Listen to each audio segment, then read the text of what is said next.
अस्सलामुअलैकुम स्टूडेंट्स। आज का हमारा टॉपिक है मैट्रिक्स। तो सबसे पहले हम जानने की कोशिश करते हैं कि मैट्रिक्स क्या होते हैं, यानी इसकी डेफिनेशन क्या होगी। तो चलें देखते हैं। A matrix is an array of numbers enclosed by square brackets. तो यहाँ पर दो चीज़ें बताई गई हैं, एक एरे ऑफ नंबर्स और दूसरा स्क्वायर ब्रैकेट्स में ये इनक्लोज होगा। तो एरे ऑफ नंबर्स क्या होते हैं? ये एरे का मतलब होता है कि किसी चीज़ को एक ख़ास तरतीब में लिखना। मसलन जो मैट्रिक्स ए है, इसमें ए बी सी डी ये सारे जो हैं ये एक ख़ास तरतीब से लिखे गए हैं। और दूसरी जो चीज़ इसमें कि इनको एक स्क्वायर ब्रैकेट के अंदर क्लोज़ किया गया है। तो मैट्रिक्स बी की बात करते हैं तो इसमें 1 2 3 और 4 हैं, इनको एक ख़ास तरतीब से लिखा गया है। तो इनके बाहर भी एक बड़ी ब्रैकेट लगाई गई है। तो दो शर्तें हैं इसकी, एक तो ये तरतीब में लिखे जाएंगे और दूसरा ये ब्रैकेट में बंद होंगे। तो आप देख सकते हैं कि जो मैट्रिक्स ए है इसका एक नाम भी है, यानी ए। तो इस नाम को कैपिटल ए से लिखा गया है, और जैसे कि नीचे बी है तो इसको कैपिटल बी से लिखा गया है। तो आगे चल के हम देख लेते हैं कि मैट्रिक्स और मैट्रिसेस में क्या फ़र्क है। तो मैट्रिक्स जो है लफ्ज़ वो सिंगुलर के लिए बोला जाता है। मसलन जैसे हम सिर्फ ए और सिर्फ बी की बात करें तो इसको हम बोलेंगे मैट्रिक्स।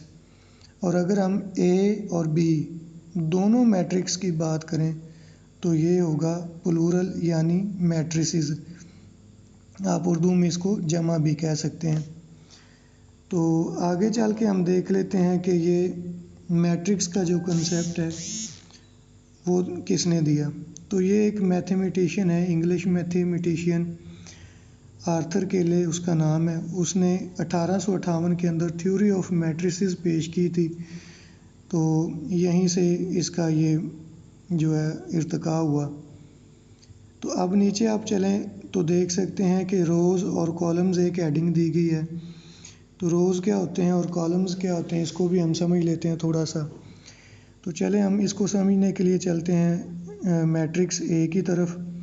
मैट्रिक्स ए में ए बी सी डी जो एंट्रीज दी गई हैं, तो इनमें जो ए और बी है या सी और डी है, तो ये एक हॉरिजेंटल लाइन में है, तो इनको बोला जाता है रो।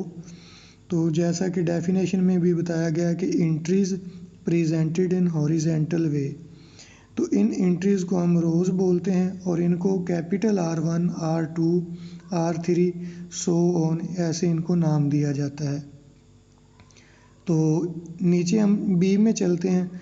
बी के अंदर देखें 1 और 3 2 और 4 ये एक तरतीब के साथ ऊपर से नीचे या नीचे से आप ऊपर कह सकते हैं, यानी वर्टिकल वे में दिए गए हैं। तो इनको हम बोलते हैं कॉलम्स। और कॉलम्स जो हैं इनको नाम दिया जाता है C1 C2 C3 और ऐसे जितने कॉलम्स होंगे इनके वैसे नाम रखे जाएंगे। तो इनके अंदर एक और चीज़ आ जाती है, एंट्रीज़ और एलिमेंट्स ऑफ मैट्रिक्स। तो ये एंट्रीज़ और एलिमेंट्स क्या होते हैं, इनको भी हम समझने की कोशिश करते हैं। आप देखें जो मैट्रिक्स ए है इसमें ए बी सी डी जो है लिखे गए, इनको हम मैट्रिक्स ए की एंट्रीज़ कहेंगे। और मैट्रिक्स बी की बात करें तो 1 2 3 4 ये मैट्रिक्स बी की एंट्रीज़ हैं। याद रहे कि जो मैट्रिक्स का नाम होगा वो कैपिटल इंग्लिश के रूप में दिया जाएगा, और जो इसकी एंट्रीज़ होंगी वो स्मॉल लेटर्स में होंगी। जैसा कि ए बी सी डी जो लिखे गए हैं वो स्मॉल हैं, ये एंट्रीज़ हैं, और जो ए है वो कैपिटल में लिखा गया वो इसका नाम है। उम्मीद करता हूँ आज का ये लेक्चर आपको समझ आ गया होगा। अपना ख्याल रखिएगा। अल्लाह हाफिज़।